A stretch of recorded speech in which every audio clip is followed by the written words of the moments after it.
Nekoliko kolega me je molilo da objasnim različite stvari u vezi sa sudijama carstva mi u Dušanovom zakoniku, kako su one funkcionisale, koji je njihov značaj, zašto ta ustanova nije zaživela. Da pokušamo ukratko.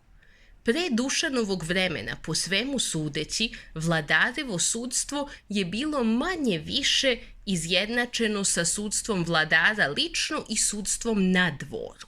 Dakle, u najstarije vreme vladar lično presuđuje u svim sporovima iz njegove nadležnosti.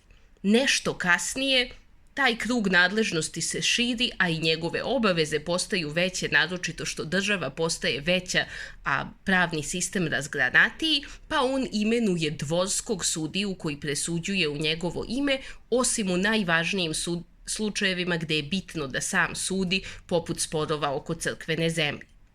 Na zemljišnim posjedima koji pripadaju samom vladaru, neko svakako sudi u njegovo ime u kontekstu patrimonijalnog sudstva, o čemu smo imali zaseban video, ali van toga nema državnog sudstva po celoj zemlji.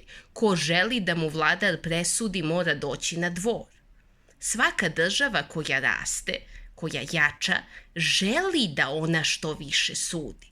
Želi da uvodi sudove koji sude u ime cara i to su Dušanove carske sudije inspirisane vaseljenskim sudijama Romeja iz Vizantije.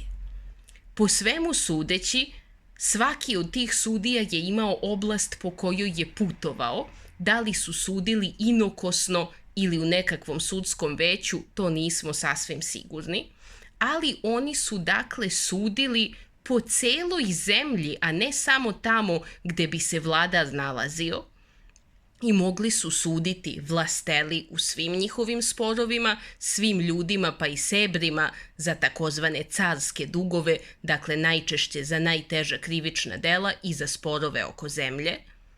I moguće je da su mogli suditi i onima kojim se obrate tražeći pravdu, kao što je neko mogao tražiti pravdu na carevom dvoru.